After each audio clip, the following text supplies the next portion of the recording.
For anyone just joining, we'll be getting started in a couple of minutes. We just ask that you mute your device.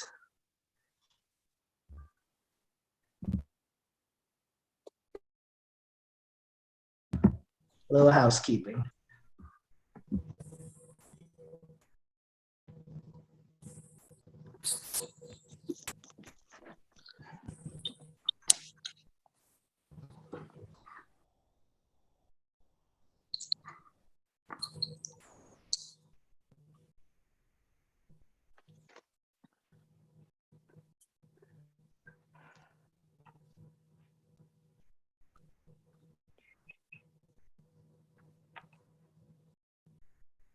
Hi, Mayor Johnson.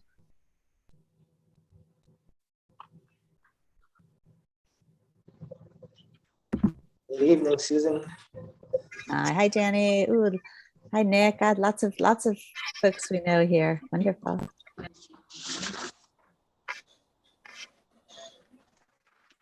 Hi, Laura. Linda. Kelly. Yay. Good. All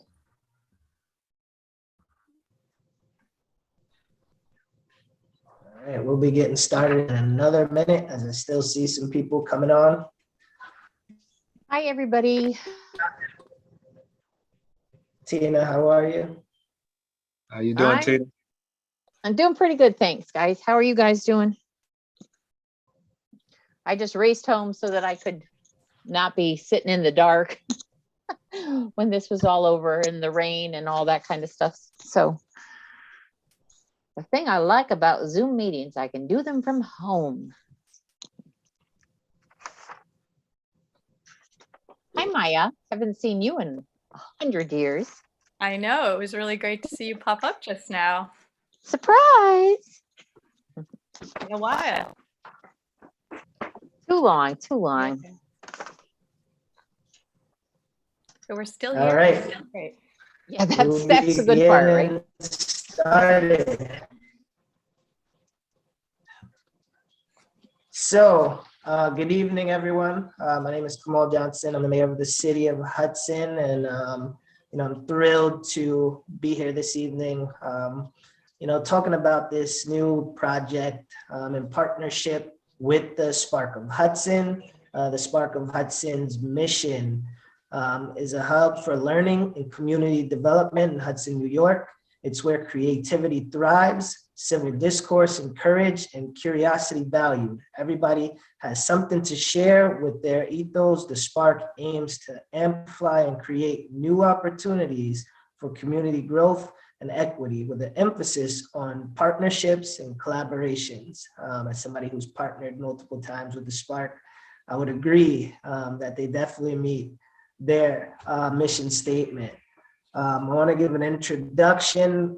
We have Malachi Walker, who is the 4th Ward Alderman, who helped spearhead this process, as well as our great Commissioner of Youth, Maya Reed, who's also on the call. We also will be having a presentation by Lucy and Scott, who are the landscape architects for this event. I will now pass it over to Alderman Walker. Thank you, Mr. Mayor. Good evening, everyone. Malachi Walker, the 4th Ward Alderman. I never really considered myself a politician. I'm just a hometown native whose passion for his city runs so deep that I just dove right into this political world, not understanding too much about it, sort of, on the job training, not knowing what I was getting myself into, but realizing that I had the chance to make a difference at the core level and accepting the challenges that comes with it. When the pandemic began early 2020, our city, we really experienced some occurrences of violence with our teens that, it shook our city, and which sparked great concern for us all. I observed the Charles Williams Park, which had an area that resembled an unfinished basketball court. I started imagining, a place of opportunity a place of hope, a place of comfort, a place of unity, a place of love. What if, just what if we came together and changed the narrative by starting right here? I reached out to our youth director, Maya Reed. Everybody knows Miss Maya. And we worked diligently on finding ways to bring an attention to this much needed project. It turned into a challenging process, but we persevered and in hopes to allow our youth to channel their energy by engaging in positive manner with a new atmosphere. We were finally wonderfully introduced to Team Spark of Hudson, and they also shared the same passion and embraced the idea, rising to the occasion, gladly getting on board to help the city to reimagine a brighter, more productive Hudson, which brought us here today. So welcome all. Maya. Yes, thank you, Malachi. And hello, everybody. Thank you for joining us. It's such an honor to be working on this project and to have had Malachi reach out to me to work on this with him. He's has incredible spirit and energy, and he brought us together along with Mayor Johnson to Spark. So we've created this team effort. Playgrounds are a huge, huge, important place in my life. I work with very young children. I've been a child myself. And so whenever I go into a park or playground, I'm always interested in what draws me or the children I'm with to the park, what invites us in, what holds our attention, what supports us while we're there, and to be coming together around the Charles Williams Park right now as a community effort with community voices central to how we proceed. Again, it's a huge honor and it's a very exciting moment. Moving along, we're working with an incredible duo landscaping architecture firm, excuse me. And I'm going to introduce them now so we can continue moving along. I would like to introduce tonight Lucy McFadden and Scott Shinton. And they have a wide range of experiences in designing landscapes with communities. And this is hugely important. Lucy is the founder and principal of Catalog Landscape Studio. It's a landscape practice focused on constructing site-specific, ecologically, minded and socially engaging landscapes. Scott was most recently a designer and project manager for Kun Kui Design Initiative. It's a nonprofit that partners with communities to address inequities through public park advocacy. Both have received Masters of Landscape Architecture from the University of Virginia, and it's been such a pleasure getting to know them as well and walking the land and beginning to imagine. So going to pass it along now to Scott and Lucy. Thanks, Maya. Everyone, thanks again for joining tonight. Really good turnout. It's exciting. So Michael, were you going to share that document, or did you want us to share our screen? You can go ahead and share your screen. Okay.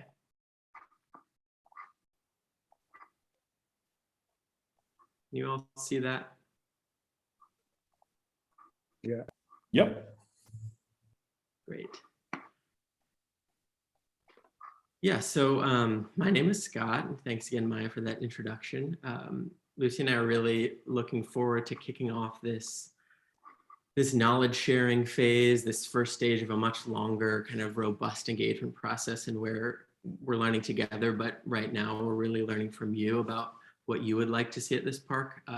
It's the first stage of a larger envisioning process. So in this specific engagement, this first engagement, we're going to do a live questionnaire and have a conversation about some of the results we're seeing and hear from you about your experiences at the park, or some of the specific desires you have about what you'd like to see at the park. But first, we wanted to get on the same page about Charles Williams Park, this site, kind of where it is, what the park currently offers, and some of the opportunities that we see are present on the site.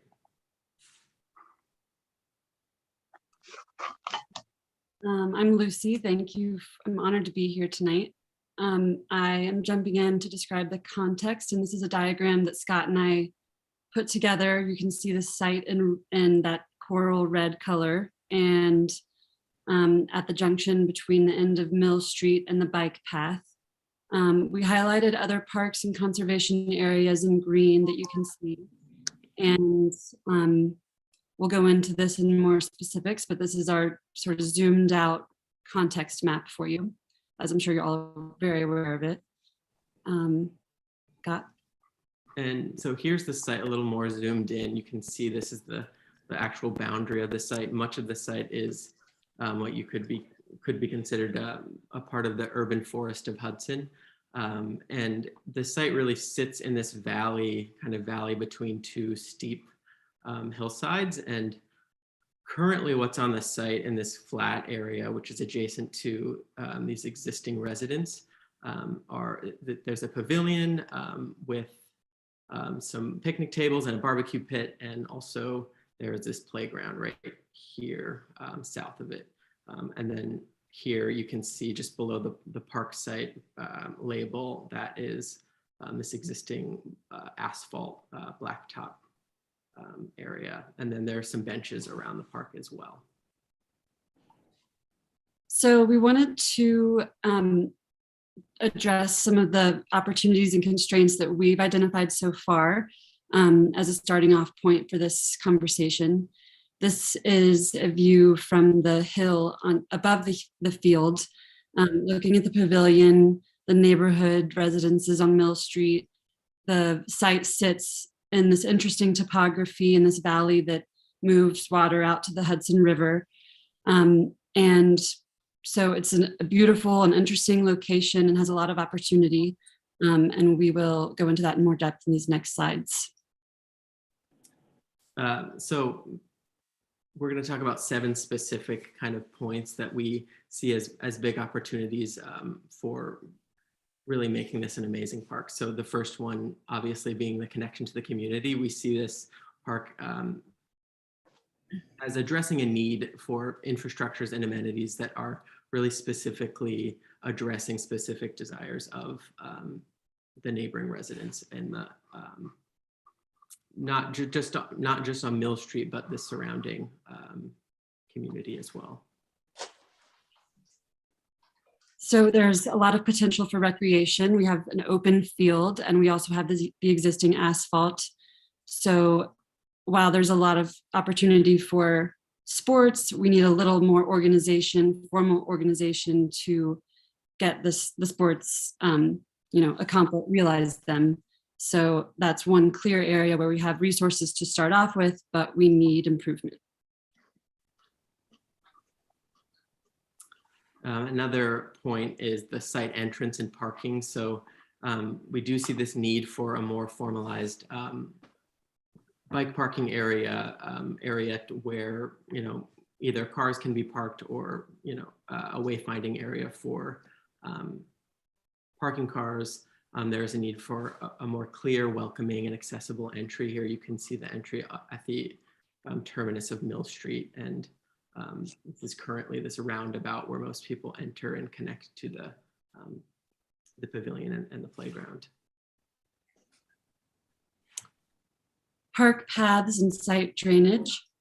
So anyone familiar with the park in the spring and all seasons knows that there's some drainage problems in the middle of the park near the central path.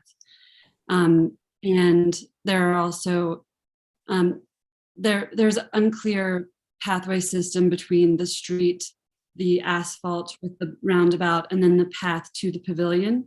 So we think that there's opportunity to look at how we organize paths throughout the park in a more clear and accessible way.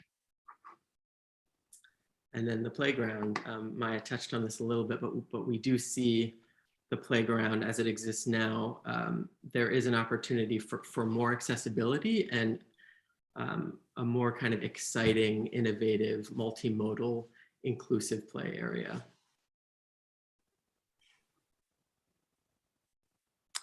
the ecology of the site. The site is adjacent to the Hudson River, so home to migrating birds throughout the seasons. And as we were on site, we also discovered some of the very old apple trees.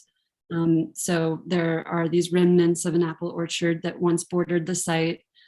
We also noticed some Phragmites, which is an invasive species that could be addressed. So these are a few of the first cues we've seen as we visited, and are excited to explore more. And then we touched on this a little bit in the beginning, but connectivity, this site really can serve as this node, this nexus between many other potential park sites. It already connects to the Empire State Trail. There are a lot of conservation areas surrounding the site. So once you, also when you get to the top of that ridge at the border of the parcel, you can see the Hudson River and you get these great views of the Catskills. So we see this as this potential connector to many different other regional environmental areas and viewsheds. Great. Okay, so time for the live questionnaire, which is a series of questions that we came up with in order to understand and start gaining more information from all of you. So I will turn it over to Michael, who will help us load this, and then you can enter in your answers anonymously, and then we'll be able to discuss the findings of this at the end of the questionnaire. So it shouldn't take more than about 10 minutes, maybe probably less. Yeah, thanks, Lucy. So I am about to share the first set of questions, which are demographic questions.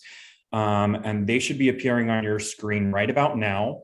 If questions are not on your screen, it's very possible that you are not on an updated version of Zoom. So I'm going to put a link in the chat as well for folks to learn instructions, follow instructions to update their version of Zoom so that you can participate in this poll. But if it does show up on your screen right now, feel free to put in your answers for these questions here, just to get us of who we have here in the Zoom meeting.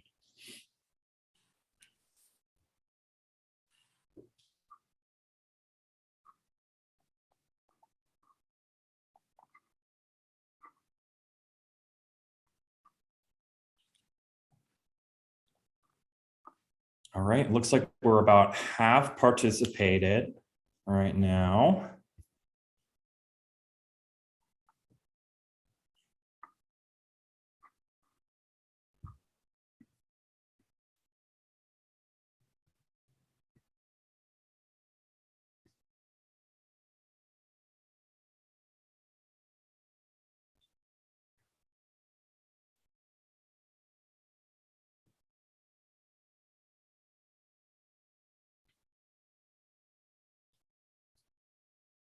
I'll give it another minute.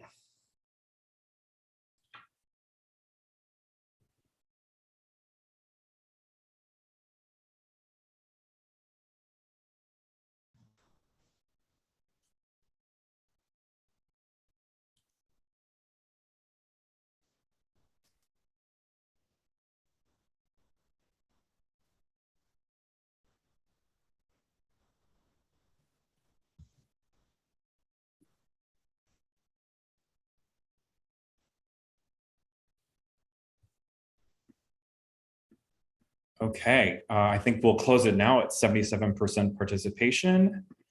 We'll end it here. And here are the results. So we have 68% are resident of Hudson, 18 work in Hudson, 11% are in a neighboring town, 4% do not live or work in Hudson. And then if you live in Hudson, 77% of us have lived here for 10 or more years. So lots of long-term residents here. That's great. And then a pretty even distribution in age between 25 and 65 and older. And a few folks under 18. Thanks so much for joining us tonight. Okay, so we're going to move on to the second set of questions, which are general questions about parks in Hudson. This is a 6-part section. So here we go. On part 2.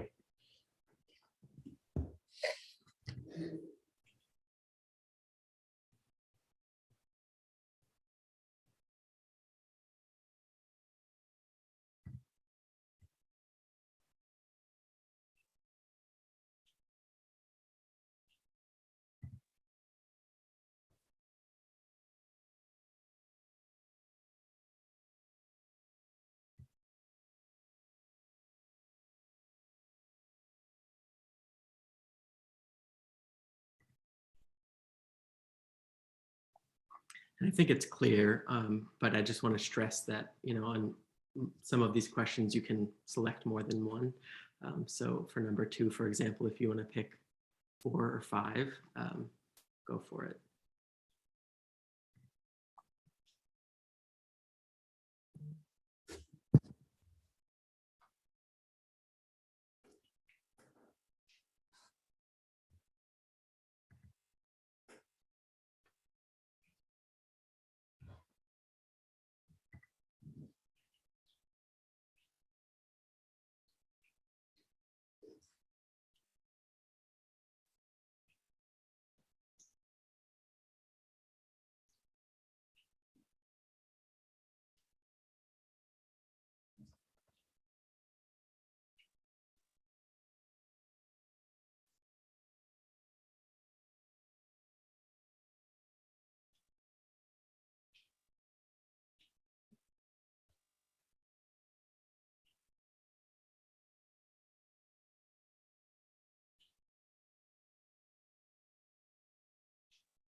All right, we are at 50% participation. Thank you everyone so much for putting in your answers. Just going to give it another minute or two for those few more.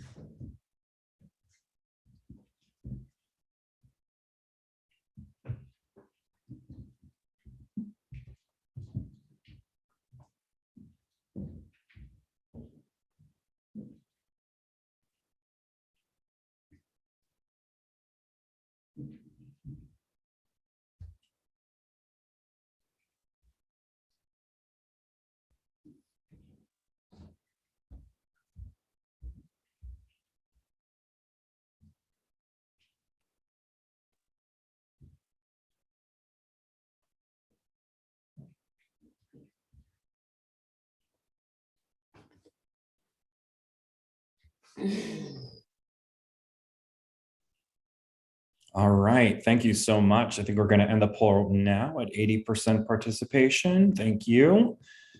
And here are the results. So frequency for visiting a park in Hudson at the top with 45%, we have sometimes 1 to 2 times a month. Very few people have never visited a park. That's good to hear. The primary reasons using a park in Hudson, we have an overwhelming majority, 72%, to enjoy the outdoors and nature. Second is to meet friends. Really good to hear. What are the primary ways you use the Charles Williams Park? Sorry for that typo. Looks like our top answer there is I don't use Charles Williams Park. So that's very good to know.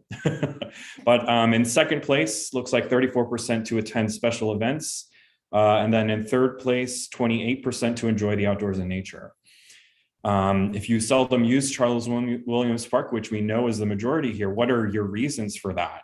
So lack of facilities is up top at 46%, followed closely by I don't know what's available, and then that it's poorly maintained. And number 5, we do have a few specific answers for the does not, if it does not apply, if they had other answers. I like other parks better. I used to have my daughter's birthday party there every year until the girls broke. And I live nearby, but don't use the facilities because I don't have young children. And then for number 6, how would you rate the importance of natural open space to the community, and 83% that it is very important, and the other 17% said it was very important. So that's great to hear that everyone here agrees that it's extremely important to have natural open space. All right, thank you so much, everyone, for putting in your answers there. So now we have the next question, next part is one very large question where you're going to rank desired activities on a scale of 1 to 5. So there's a list of 10 categories of activities here. You're just going to rank each one from 1 being the least interested to 5 being the most interested. So you can go ahead and do that right now.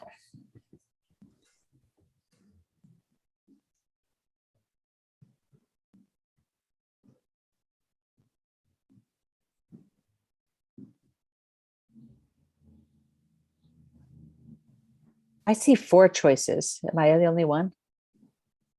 If you expand the window to the right, it will show that, it will show the whole.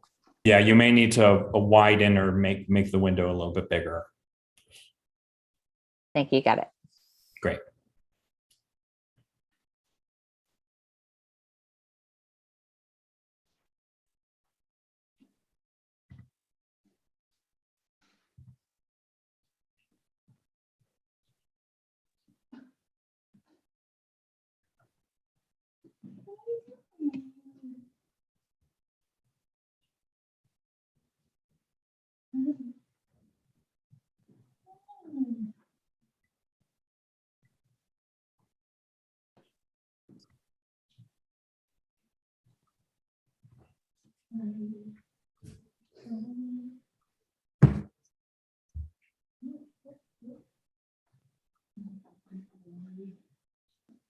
I also just got a reminder that we will also be able to make this survey available for people after this meeting, so that you can share it with friends and family, and we can get some more responses. This is really great to know all of this info. So we want to capture as many people's opinions and desires as possible.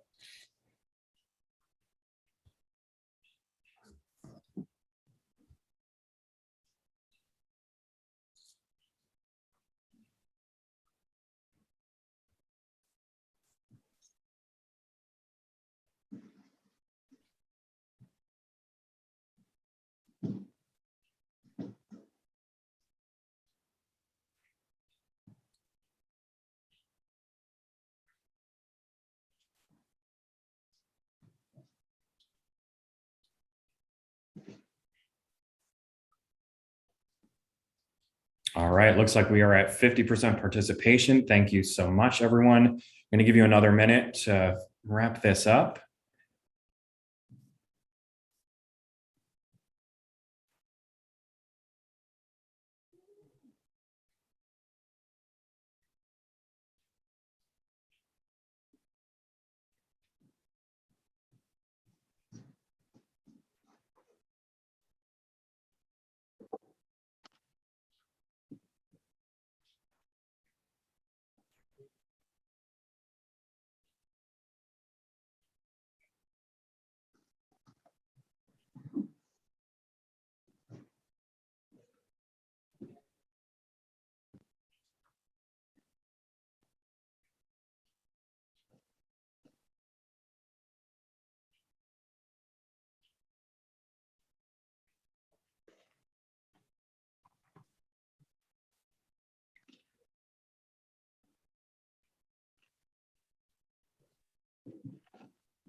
All right, we've got 30 more seconds for a few more answers to come in.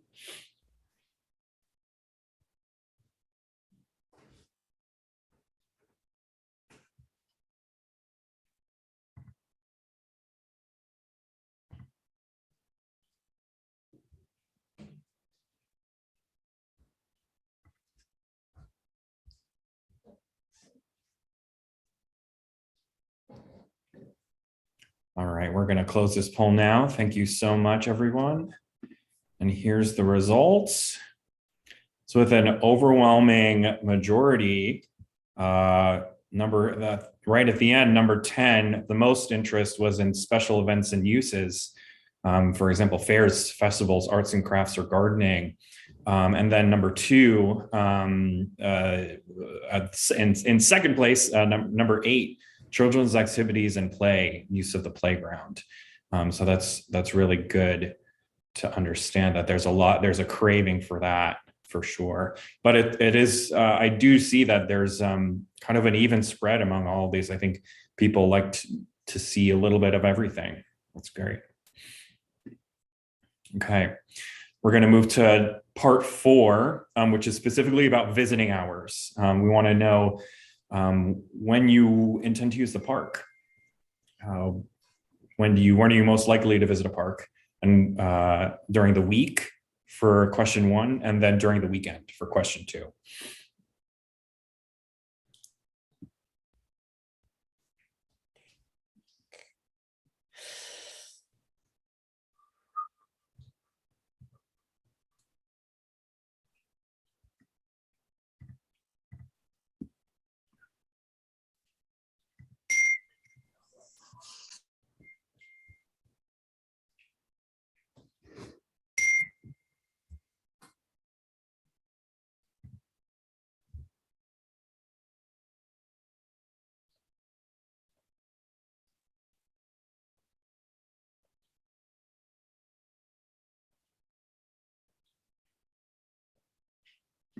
We'll give it 30 more seconds for a few more answers.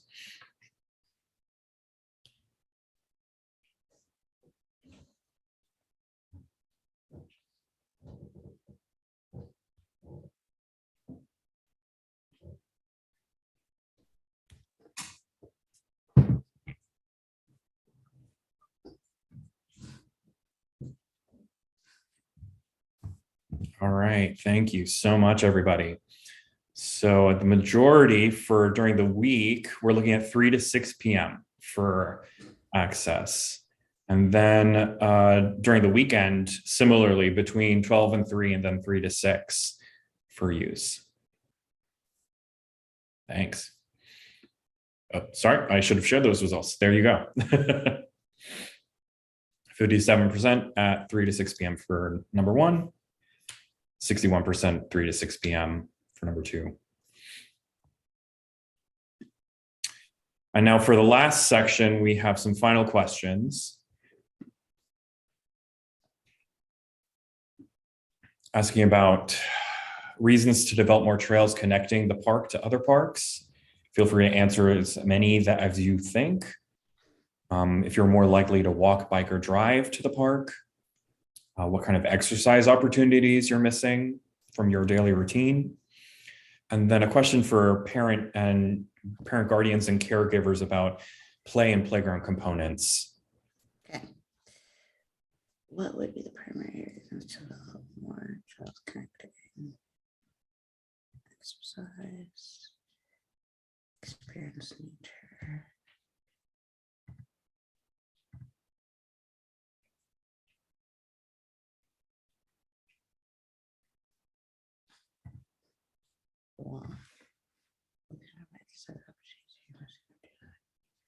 Walking. Shanika, we could hear all your great responses. Oh, really? Oh, awkward. Nice.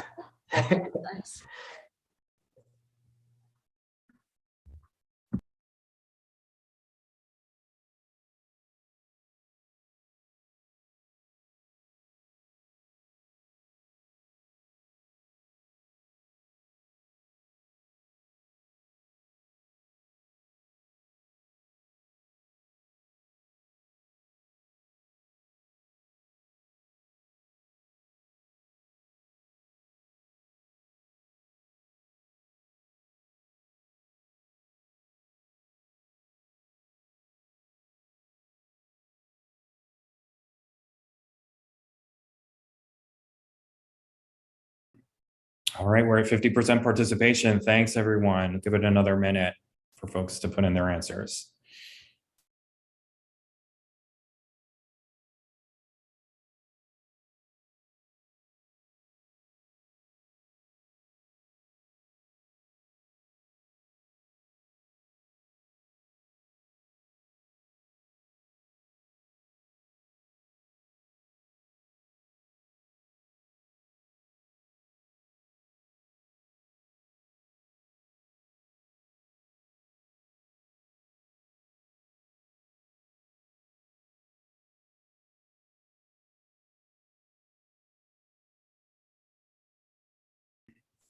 Just a few more seconds and we'll close this poll.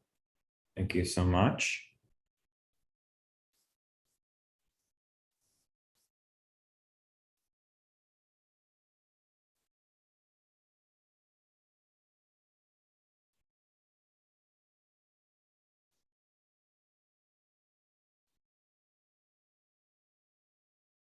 Okay, thank you.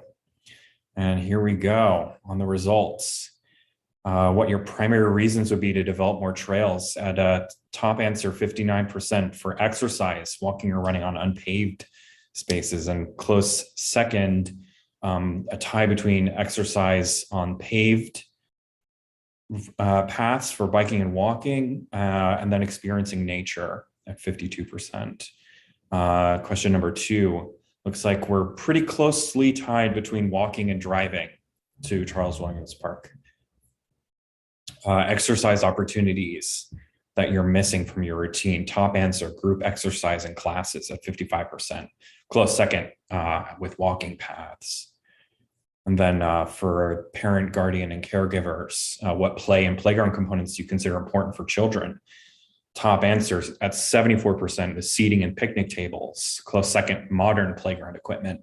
And third place, shade. So thank you, everyone. This is really great information. We appreciate your taking the time out to put these answers in. Thank you.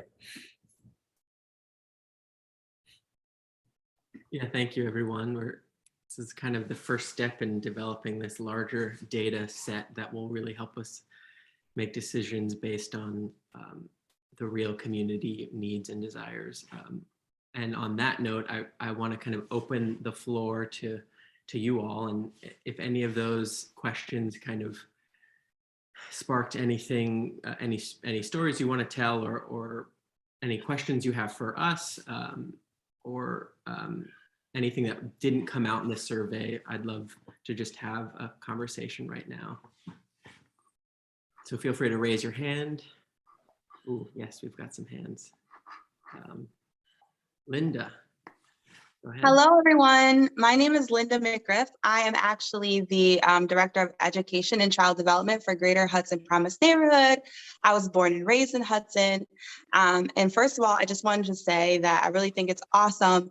And thank you to all the funders and organizers of this project, because I think it's awesome that you're investing funds into improving the quality of the playground in an area where children will have access to it, because early learning is so important. And we know that children learn best through play. So this is going to encourage more families to come and bring their kids down and play and interact with them. And the more they do that, the more they're learning and the better off they'll be in life. But I just wanted to speak first to some things that I, as a parent, would love to see, because I have 3 young kids, all boys, 6 and 4. The twins are 4. And then one of my jobs is to manage the Early Learning and Literacy Network of Columbia County. And we had some ideas and ways that we wanted to work with you all. But as a parent, I love when I see a playground that has different sections for age groups, because I get playground anxiety. I don't know if other parents get that, but when I did have toddlers, I love playgrounds where it had a separate section for younger kids to play that was maybe gated off. Those are my favorite playgrounds. When it's gated off, they can't escape. They can't get run over by the big kids. So I love that. I would love to see something like that. And the earlier the playground equipment, the more the playground equipment is geared toward infants and younger kids, that would be great. Like if there was a section for them, because we want kids to start playing and learning as early as possible. And then another thing that I'm wondering if you could incorporate is like a water feature, because I don't think that we don't have a community outdoor pool or anything like that. There's this really nice park in White Plains, New York, that I used to take my kids to, that had little sprinklers and things for kids to play with, that we loved in the summertime if we couldn't get to a pool. And then working with the Early Learning and Literacy Network of Columbia County, we manage a campaign called Talk, Read, Sing Columbia. Tina Sharp is on the call as well, and she's a part of that network. And Talk, Read, Sing Columbia promotes early learning and literacy best practices to families all across Columbia County. And one thing that that we do is that they make for the campaign, to promote the campaign, are these, Tina can better describe it, but they're panels, playground panels that have messages to parents about what they can do to promote early learning. And I'll maybe hand it over to Tina if she feels comfortable with sharing a little bit more about that. Sure. So this Early Literacy and Learning Network we've been working together with a number of libraries, community groups, childcare providers, parents for the last, it's been a 5-year project, and we're actually entering into our 5th year. About the 2nd year, we decided that one of the things that we thought would have the greatest impact was to come up with an early learning education type of campaign, outreach and engagement campaign. And after studying a number of different campaigns that were operating around the country, we decided to go ahead and use the Talk, Read, Sing, or Talking is Teaching campaign. That is something that was organized by Too Small to Fail, which is part of the Clinton Foundation. But it was actually also a campaign that New York State was participating in, and it seemed to have all of the features that we were interested in. And so we actually launched that campaign, I'm going to laugh now, in January 2020. And so you can imagine what happened in March of 2020. So we did, we were kind of treading water for a while on the campaign. For almost a year, I think, as we were all getting back to, figuring out how do we work with people under these COVID conditions. And we've done a number of, I think, exciting activities to engage families, as Linda said, all throughout Columbia County. But one of the things that we certainly recognize, and I would really be interested in hearing from people, is more about the demographics of the community. While I see this as a park that would be for all of the city of Hudson, I also see that it is in very close proximity to the Schuyler Court Apartments, Hudson Terrace Apartments, Bliss Towers. And so we know those are some areas where children and their families may have lower incomes and have, as you look around those neighborhoods, have even more limited opportunities for, what I would describe as a quality play space that does also incorporate the natural environment. And so Linda and I've talked about this a little bit, and I actually shared some of the information with Malachi, and I think he was going to send some of it to Maya. But one of the whole thing behind the campaigns is that there are messages that promote talking, reading, and singing to your children and playing with your children, parents being the first and most important teacher, and wanting to make sure we provide tools and opportunities for parents and their families to promote speech development, provide children with an opportunity to interact with each other socially when they're young. And just the campaign offers a lot of different tools. And they have actually developed some panels that can be used, as Linda was talking about, could be used to kind of cordon off an area for really young children. And the panels can be incorporated into different types of playground equipment. There's actually out west, there's a Talk, Read, Sing nature trail where some of the messages that are part of this national campaign are incorporated into walking trails, trails that are accessible for children with disabilities, places where parents can, it's self-guided, or it could be guided by professionals in terms of learning more about the natural habitat that surrounds that area. That's really awesome, Tina. I would love to, hi, I'm Shanika. I'm with the Spark of Hudson. I would love to like talk with you in another zone more about the program and like learn more about the panels. I think that that's like a really great suggestion. I'm just thinking about the time we have, because we don't have like more than an hour, and I really just want to hear from like everyone, if possible, if you're not feeling too shy, about what your desires is. This is really, I hope that the survey got you all kind of thinking in a different way about this project, and would love to hear. Oh, someone has their hands raised. Please, Lakia. Hi, everyone. My name is Lakia Walker, and I live on Mill Street next to the Charles Williams Park. So I am excited about the expansion of the park and all the ideas. But as a resident, there's just some things that I want everyone to just be conscious of and to just keep in mind as you are building, because, there are homes down here. And just a couple of things, as far as like this area is secluded. So I'm always concerned about like safety. And because it is a secluded area, especially at nighttime, there are no lights down here. And so just something to keep in mind of when we're having a park discussion, to make sure that there are hours of when the park closes. Also, this area is a flood zone. If you have driven down here recently, you can see the lands hold a lot of water. I think so when we're excavating or digging up, that's just also something to keep in mind too, because the area can be uneven and it holds a lot of water, in which a lot of times water comes in our, meaning the people that live here, backyards.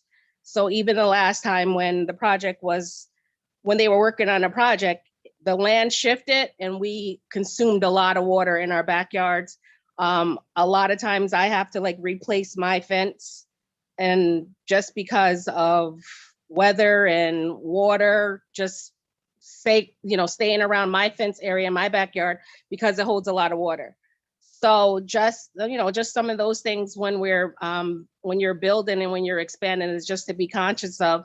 Also, I just wanted to let everyone know, like, I live on the end, and when people have barbecues and things over by the pavilion, you can't hear anything. So that's good. Like, so when the kids are playing or when people are having barbecues and things like that, like, I don't ever really hear anything from that distance. And I think that's a good thing. And I've missed the beginning of the Zoom. I was a little late, so I don't know if you guys talked about this, but I think one of the things that the pavilion can get utilized more if there were more like grills, better quality grills, because the one that they had there before, they weren't any good.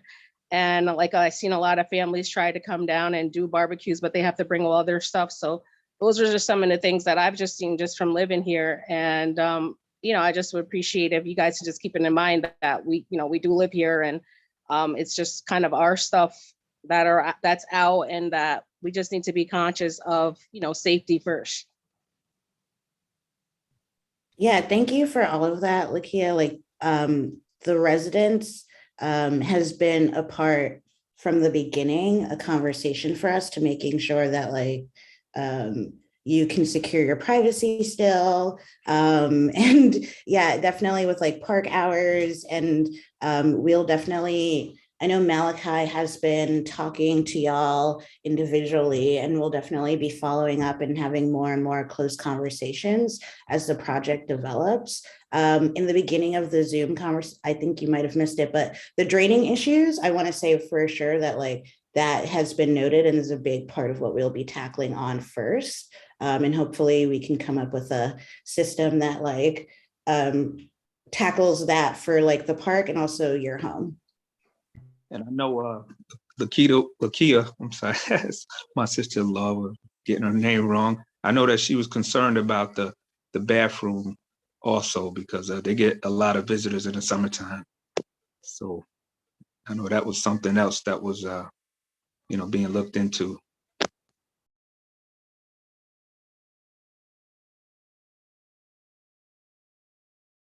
Yeah, I'm down for bathroom. Actually, in what I was thinking, I'm gonna put it out for the community page because I was like, well, if we do a restroom, it'd be cool if it was like shaped like an igloo or something. I don't know. That's just where I'm thinking in terms of park design. I like really want to bring like something that's like whimsical and fun to the park and to the community. Does anyone have anything else on the call that they would like to, point out that wasn't in the survey, or, things like Lakia, like identifying things that could be issues going forward with the project, and also just stuff that they think would be fun for the park?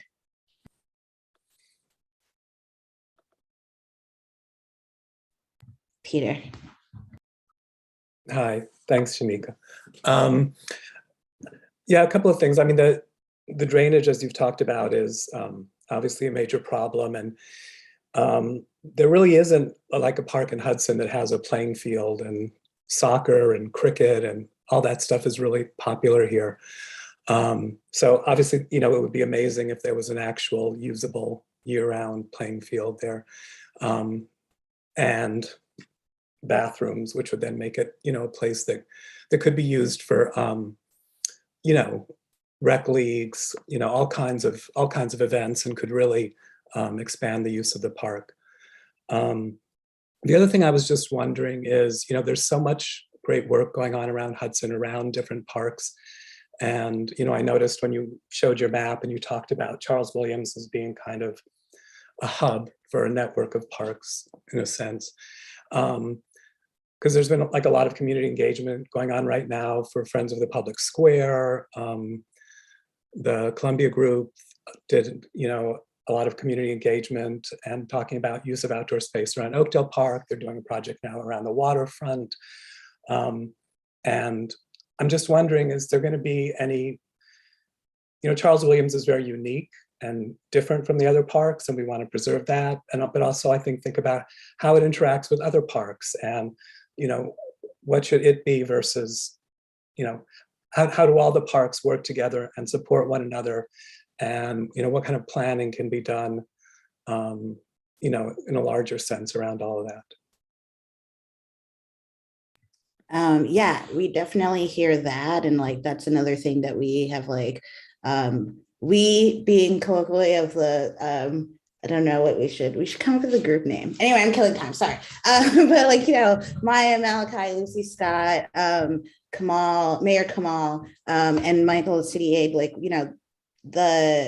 there's a larger conversation around parks on a city level that will let happen there. But yes, in terms of like really, I think like reaching out and doing a smart design plan, I think it's a really exciting time right now in Hudson that, Friends of Oakdale, Friends of Public Square, that there's so much, not only interest, but activity happening from the community of like creating and reimagining and supporting public spaces in Hudson. And so we definitely see, Charles Williams and like lineage of like what's already happening around that, and definitely want to be able to connect with and like figure out, a master plan for all of that, especially, even the dog park is like not too far away from Charles Williams, and it's just thinking about, you know, I know it was really exciting when we did a tour and it was right by the Empire State Trail and it was like, oh, like there's a path right there.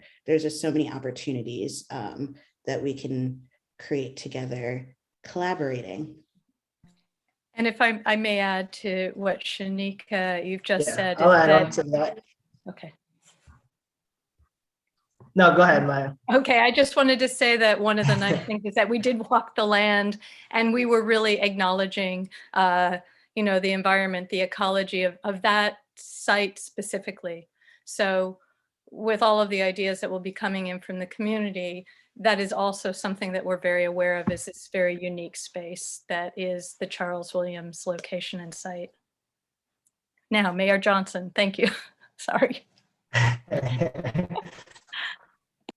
Yeah, to add on to that, we've also, you know, we're looking into a possibility of a parks department or adding on employees to our current DPW department that'll be specifically working on parks. So we have 7th Street Park, which is, you know, now being a partnership with the city, with Friends of Public Square, that'll be, you know, getting work done hopefully this year.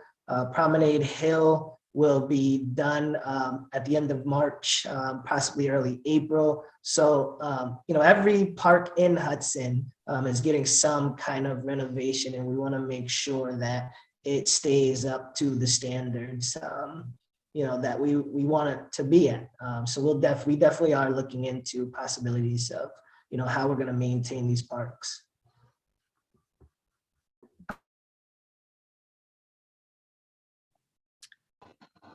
There will be many other avenues to gather information from